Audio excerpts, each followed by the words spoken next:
Hello and welcome to another edition of BCR Webcasting. Today I'm delighted to be joined by Admir Imami. Admir is Investment Director and Head of Trade Finance and Supply Chain Finance, British International Investment Board Member at CIFC Egypt, and he's also a board member at Zwillo. Welcome, Admir. Hi, Michael. Admir, you're going to be speaking at our 10th Alternative and Receivables Finance Conference. That's correct. Which is at the offices of Clifford Chance on the 27th and 28th of November. Thank you very much for agreeing to do that. And your panel session is about stimulating the trade credit insurance market to ensure SMEs and mid-caps can get working capital. Mm-hmm. So it's an interesting topic. From my own experience, I've seen that the insurance market is getting more and more involved in receivables and payables finance over the years, which I guess is a good thing. But there's been a long-standing issue with the SME market and how to get credit insurers more involved in covering the SME market. What do you think can be done about that? How do we encourage insurers to look at that market more closely? Michael, I think it's an excellent question. I think the credit insurance could do a lot more in this particular space. I think they also need to be deliberate in trying to do the sort of, or trying to find ways to be able to help the SME space. I think in general, either from a lending or from a credit insurance, because both the credit insurance and the lenders, I see them as a sort of a credit function. They do view SME as a risk. However, there are lots of sort of originators out there who are in the space of SME, who are looking for some sort of a comfort from the credit insurance in order to mobilize more funding in their book. So what I'm trying to say here is that I think the credit insurance could apply maybe a portfolio view on a particular SME product, but also they could back up some of the credit lenders who are a champion and find a model where there's a sort of a idea of first loss, or maybe a gradal sort of first loss that the originator could sort of take on, and where the credit insurance could provide a value on the back of more funding from sort of investors. So I think when credit insurance are looking at SMEs, they need to sort of maybe change a bit some of the model, okay, and leverage some of the best originators, and maybe change sort of the indemnity to be able to find the right sort of mix of comfort for them to provide that sort of. Yeah. Are there more tools available now to credit insurers, do you know, in terms of technology to help them assess credit risk for SMEs? I think we talk about a lot about technology. However, Sorry, you're not a credit insurer, so maybe that's not a fair question. No, I understand. I think there's lots of technology out there. Yes, correct.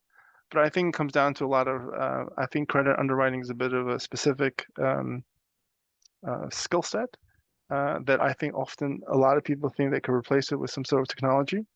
But I think there is a level where technology can be used to be able to have a bit to be closer to the credit, okay, to have a better sort of calibration with that particular credit, for the credit insurance to be able to take some comfort. I do believe that credit is still sort of requires a bit sort of a deeper DD than a technology can be able to provide, unless you're willing to sort of have a business which is high NPL, but therefore you're also charging higher interest rate. So maybe technology, but cooperation with originators, with funders, perhaps the way forward. And what about the Late Payment Directive, which people have been talking about a lot, of course, the last year or so? How is that going to impact on banks and FIs in terms of their being able to help SMEs? Because of course, if payment terms come down, that's not good, is it, for banks and FIs? That's going to reduce the demand for working capital finance, presumably.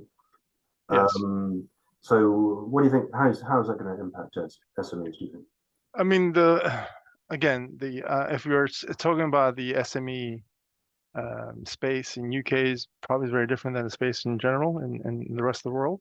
So I think with the Late Payment Directive could provide that sort of shorter window, but maybe there's also an opportunity for the credit insurance to be able to take that comfort because it's a shorter term of payment, so they could sort of test with the shorter window where previously they couldn't, and therefore they create more. Bring it into their comfort zone. Correct, I think. But I think the SME issue is not just a UK based sort of issue. I think it's a general issue across the globe. So I think, and as a credit insurer, you want to also diversify away from country, and therefore you should also create product and appetite outside UK in order to have a sort of diversified portfolio. So I think in general, I encourage a lot of credit insurers to be not just to look at sort of UK and find sort of tools to be able to be to take a lot more risk in UK, but also in general, I think the rest of the world, I think the SMEs will benefit from a credit insurance. What about fintechs? Are they in any way encouraging insurers to take a closer look at the SME market? Again, I think fintechs then need to be well. There's lots of so. Let me take a step back. Fintechs is it's a very much general sort of world. Fintechs who are on the lending space, rather the payment in general, they do come in different sort of shape and business models. I think credit insurance could partner with the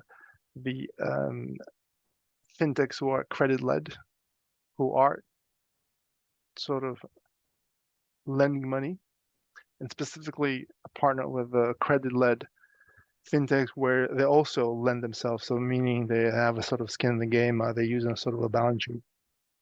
I think it's important to understand that when you are just when you sort of have a skin in the game, you tend to apply better credit terms, not better credit terms, but better credit underwriting, which benefits and gives a lot of credit insurance the comfort, rather than simply being just sort of a tech player where you have a third party funder and then you're trying to sort of bring in some credit insurer.